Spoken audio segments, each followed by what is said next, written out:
ایمان لاؤ اللہ پر اور اس کے رسول پر جیسا کہ ایمان لانے کا حق ہے. بات وہی ہو گئی نا. وہ پہلا تمہارا قانونی ایمان تھا، اصل ایمان کچھ اور ہے. اسی کو سورہ نساء میں فرمایا یا ایھا الذین آمنوا آمنوا باللہ ورسولہ والکتاب الذی نزل علی رسولہ والکتاب الذی انزل من قبل. اے ایمان کے دعوے دارو، ایمان لاؤ جیسا کہ ایمان لانے کا حق ہے، اللہ پر بھی اور اس کے رسول پر بھی، اور اس کتاب پر بھی جو اپنے رسول پر اس نے نازل فرمائی، اور اس کتاب پر بھی جو پہلے نازل کی تھی. تؤمنون باللہ ورسولہ وتجاہدون فی سبیل اللہ باموالکم وانفسکم. بالکل وہی آیت نمبر 15 بن گئی کہ نہیں سورہ حجرات کی.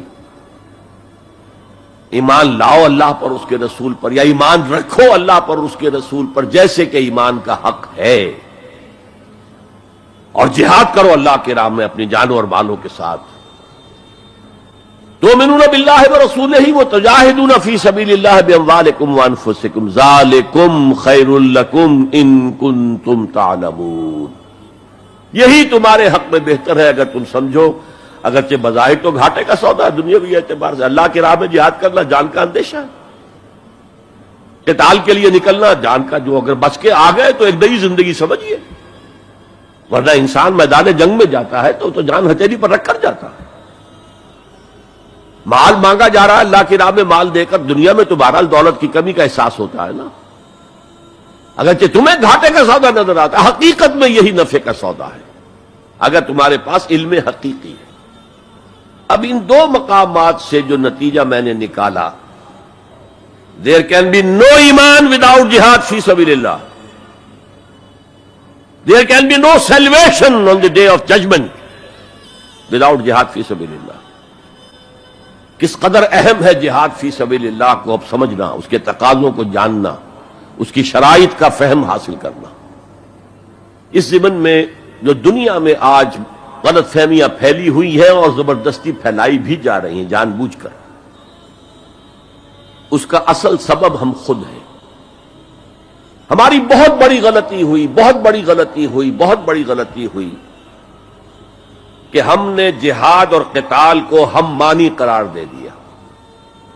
یہ بھی جوڑا وہی ہے، عام اور خاص. لیکن جہاد اور قتال یہ ہم مانی نہیں ہے، سینونیمس نہیں ہے. اسی لیے میں نے سورہ صف کی آیت نمبر 4 بھی آپ کو سنائی.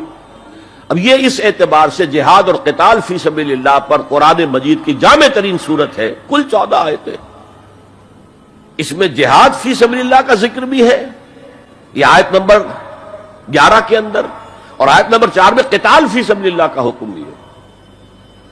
ان اللہ یحب الذین یقاتلون فی سبیلہ صفا کانہم بنیان مرصوص. اللہ کو محبوب تو وہ بندے ہیں اس کے جو اس کی راہ میں جنگ کرتے ہیں صفیں باندھ کر گویا کہ سیسا پلائی ہوئی دیوار ہے. قتال فی سبیل اللہ، جہاد فی سبیل اللہ، دو اصطلاحات ہیں، ان کا مفہوم بالکل ایک تو نہیں ہو سکتا. ہمارے ہاں ان دونوں کو مترادف قرار دے دیا. اس کے نتائج کیا نکلے؟ قتال ہر وقت تو ہوتا ہی نہیں، لہذا جہاد ثانوی شے ہو گیا، اس کی اہمیت ہی نہیں رہی. وہ جو بیک برنر کی جگہ ہوتی ہے وہاں رکھ دیا گیا. بعض لوگوں نے ایک اور غلطی کی اس کے برعکس، جہاد کی اہمیت کے پیش نظر انہوں نے اسے ارکان اسلام میں داخل کر دیا. یہ بہت بڑی جسارت ہے، اس لیے کہ متفق علیہ حدیث حضرت عبداللہ ابن عمر سے میں سنا چکا ہوں 5 ارکان اسلام کے، اور حدیث جبرائیل میں اسلام کی ڈیفینیشن وہی 5 چیزیں. 6ٹھی چیز داخل کرنے کا کسی کو حق نہیں. ارکان اسلام میں جہاد فی سبیل اللہ شامل ہے، ارکان ایمان میں شامل ہے. There can be no ایمان without جہاد فی سبیل اللہ, and there can be no salvation. نجات کا کوئی امکان نہیں ہے اگر جہاد فی سبیل اللہ نہیں. ہم نے مترادف بنا کر ایک طرف تو سیکنڈری حیثیت دے دی اس کو, اور اس سے ستم بالائے ستم مسلمان جنگ کرے وہ جہاد فی سبیل اللہ ہے. مسلمان بادشاہ ہے, زانی ہے, شرابی ہے, بدماش ہے, عیاش ہے, اور وہ صرف کسی اپنے پڑوسی غیر مسلم ملک پر حملہ کر رہا ہے تاکہ اس کی ریونیوز بڑھ جائیں, اس کی آمدنی بڑھ جائے, اس کی عیاشیوں کا میں اضافہ ہو جائے, وہ اور زیادہ بڑے محل بنائے. تو اس کی جنگ جہاد فی سبیل اللہ ہوگی. ہم نے بدنام کیا جہاد فی سبیل اللہ. اب غیر مسلم تو یہ سب کچھ دیکھتے ہیں، جہاد کسے کہتے ہیں؟ اسی کے اعتبار سے پھر مفہوم ان کے سامنے آتا. یہ مغالطہ ہم نے ڈالا، اس کے نتائج آج ہم بھگت رہے ہیں. اب سمجھیے مثبت طور پر جہاد فی سبیل اللہ ہے کیا، اس کے مراحل کیا ہیں. اب دیکھیے یہ جو جہاد ہے یہ اس کائنات کی سب سے بڑی حقیقت ہے. Every living organism on this planet is continuously in جہاد. آپ خود کہتے ہیں اسٹرگل فار ایگزسٹنس. مقابلہ نہیں ہوتا اس میں. کاروبار میں مقابلہ ہو رہا ہے، ملازمتوں میں مقابلہ ہو رہا ہے، مقابلوں کے امتحان ہو رہے ہیں. حیوانات جرثومے چھوٹے چھوٹے سے اسٹرگل فار ایگزسٹنس. اسے جہاد زندگانی کہیں گے آپ. جہاد زندگی. Every living creature, every living organism is engaged in continuous جہاد، اسٹرگل فار ایگزسٹنس. اس کو جہاد زندگانی کا لفظ دیا اقبال نے. یقین محکم عمل پہم محبت فاتح عالم، جہاد زندگانی میں ہے یہ مردوں کی شمشیریں. اچھا مسلمان بھی جب یہ کام کرتا ہے جہد للبقاء، اسٹرگل فار ایگزسٹنس، اگر وہ شریعت کے احکام کے مطابق کر رہا ہے تو یہ عبادت ہے. اگر حرام ذریعے استعمال کر رہا ہے، غلط ذریعے استعمال کر رہا ہے، دھوکہ دے رہا ہے، جھوٹی قسمیں کھا رہا ہے تو یہ حرام کے درجے میں چلا گیا. اور اگر آپ اپنی اس جہد بقا کو، جہاد وجود کو، جہاد زندگانی کو اسلام کے اصولوں کے مطابق کر رہے ہیں، یہ عبادت ہے. حضور نے فرمایا القاسم حبیب اللہ، جو شخص محنت کر کے کماتا ہے وہ اللہ کا ساتھی ہے، اللہ کا دوست ہے، حبیب اللہ.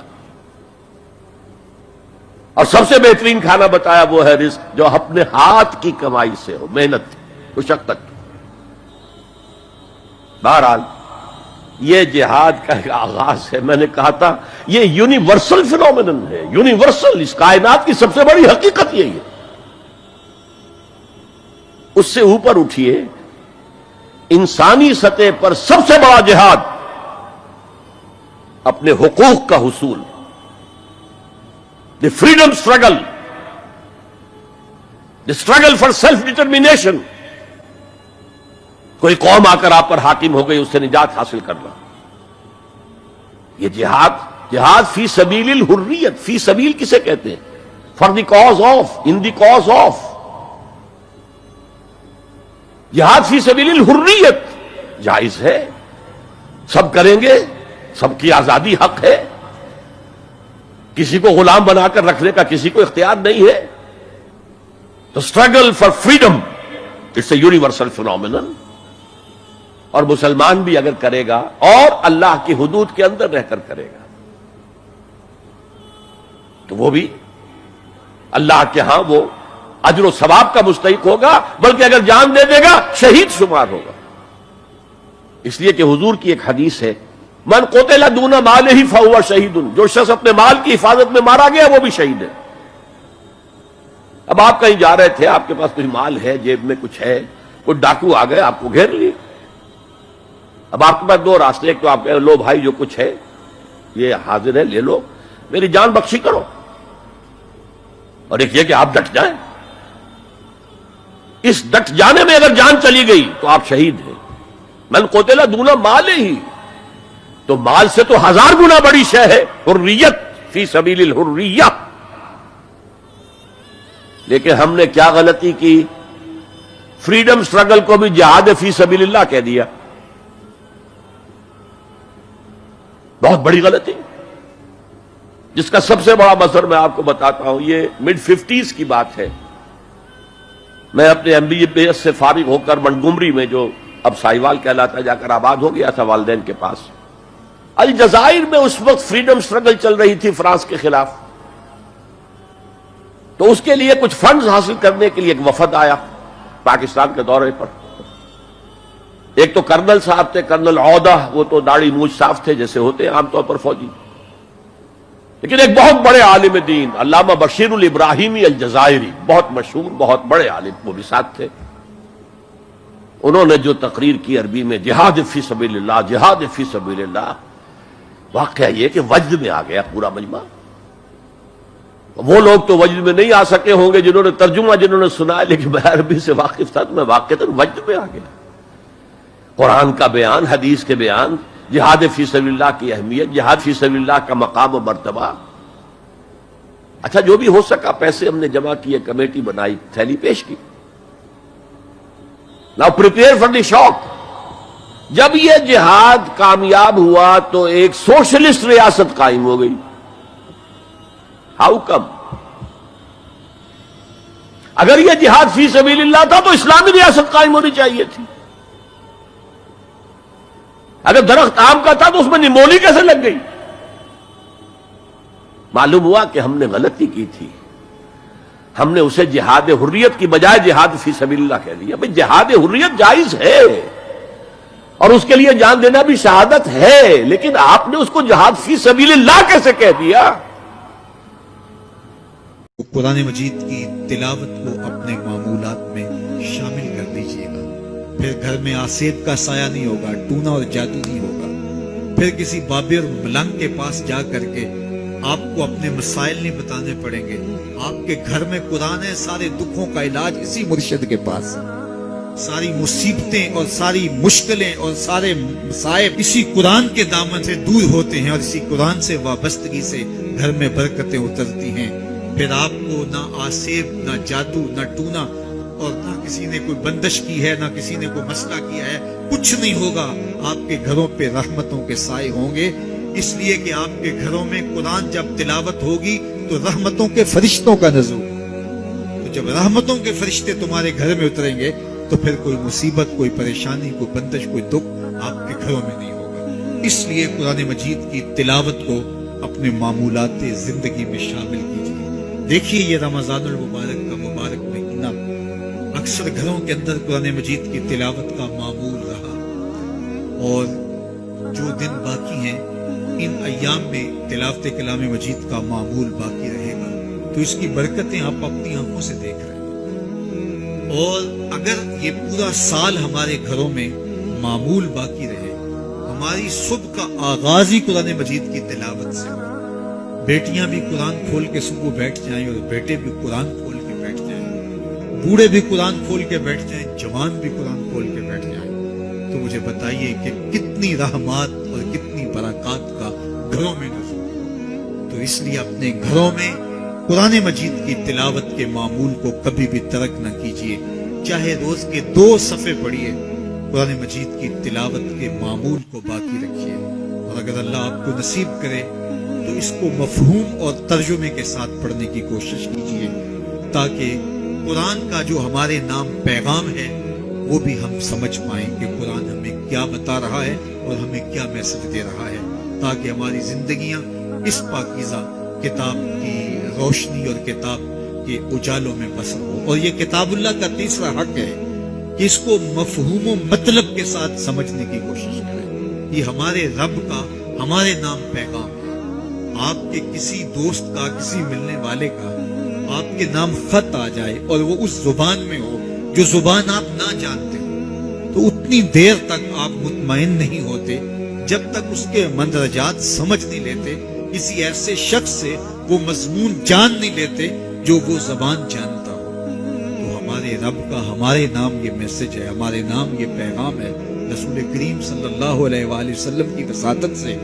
تو ہمیں اس کو سمجھے بغیر چین کیوں آ گیا ہے؟